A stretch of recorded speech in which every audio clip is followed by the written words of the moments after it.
Welcome back. আশা করছি আপনারা সবাই ভালো আছেন। বৃহস্পতিবার এবং শুক্রবারের পরে যারা আরও একদিন চান ভয়ের রাজ্যে হারিয়ে যেতে, তাদের জন্যই এই বিশেষ আয়োজন।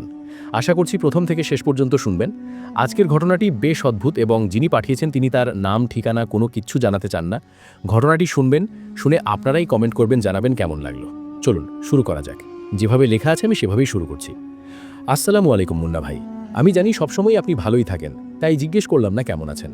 আপনার কণ্ঠে ভৌতিকতার নান্দনিক অনুভূতি আমাদের দিয়ে যান দশকের পর দশক ধরে। নাম প্রকাশে অনিচ্ছুকের পরে তিনি তার নাম ঠিকানা সবকিছুই দিয়েছেন।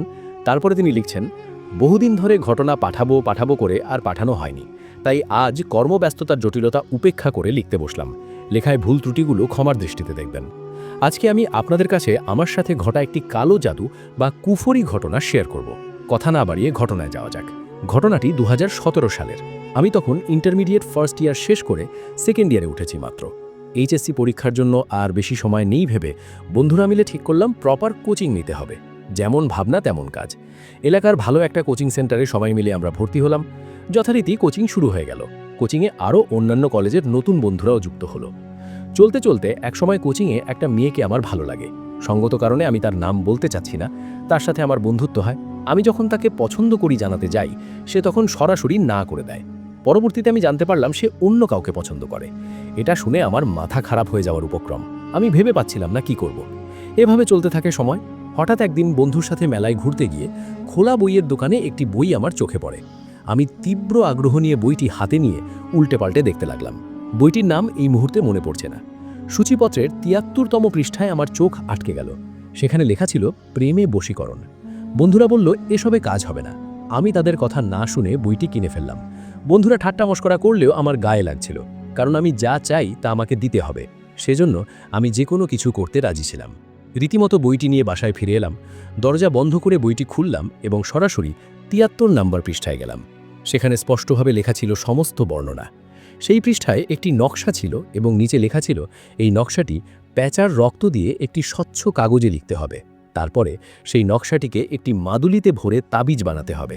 তারপর যেই নদীর পানি উত্তর দিক থেকে বহমান, সেই নদী থেকে পানি নিয়ে এসে সেই পানিতে তাবিজে ডুবিয়ে বইয়ের পৃষ্ঠায় দেয়া মন্ত্রটি ৪০ বার পাঠ করতে হবে।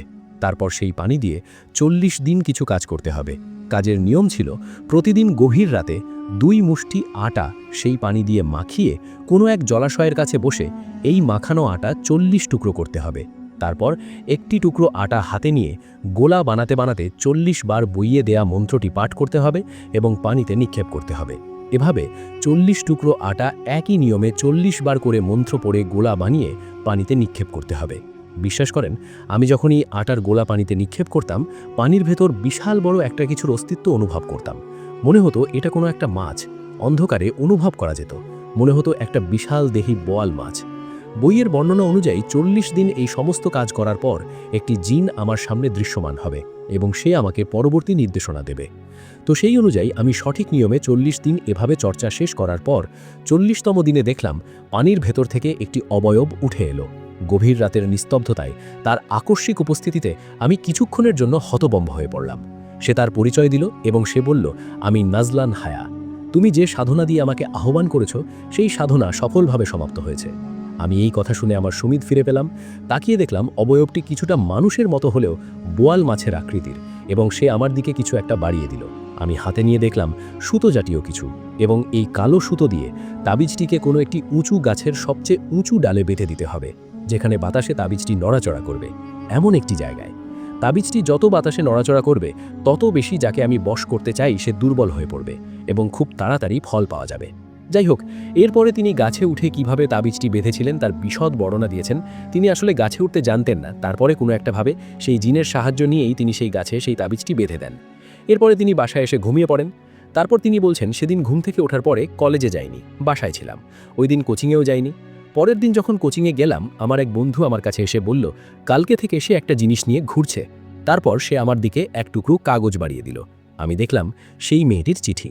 আমি কল্পনাও করিনি এত দ্রুত আমি ফলাফল পাবো, কিন্তু আশ্চর্যজনকভাবে একদিনের মধ্যেই আমি ফলাফল পেয়ে যাই। সত্যি বলতে শত চেষ্টা করেও যার অ্যাটেনশন কোনোদিন পাইনি, তার কাছ থেকে আজকে সাড়া পেলাম আমি। কিন্তু সম্পর্কটা তাদের কিন্তু টেকেনি। ধীরে ধীরে সেই মেয়েটির প্রতি ক্রমাগত বিরক্ত হয়ে ওঠে। একদিন গভীর রাতে আচমকা নাজলান ছায়া হয়ে তার সামনে হাজির হয় এবং এই জিনটি জানায় যে তাবিজটির সুতো পরিবর্তন করার সময় এসেছে। এই সুতো পরিবর্তন করতে হবে, না হলে তাবিজটি গাছ থেকে খসে পড়বে বা ছিঁড়ে পড়বে, এবং যদি ছিঁড়ে পড়ে তাহলে এই সম্পর্কটাও আস্তে আস্তে নিশ্চিহ্ন হয়ে যাবে। তিনি বলছেন, আমি আর সেই তাবিজের সুতো পরিবর্তন করিনি। একটা কথা বলতে ভুলে গেছি, আমি সেই জিনকে প্রশ্ন করেছিলাম, সারা জীবন একসাথে থাকতে হলে কি এইভাবে সুতো পরিবর্তন করতে হবে? জবাবে জিনটি বলেছিল, বিয়ের পর ঘরের মেঝেতে তাবিজটি পুঁতে ফেললে এই তাবিজের কার্যকারিতা সারা জীবনের জন্য থেকে যাবে।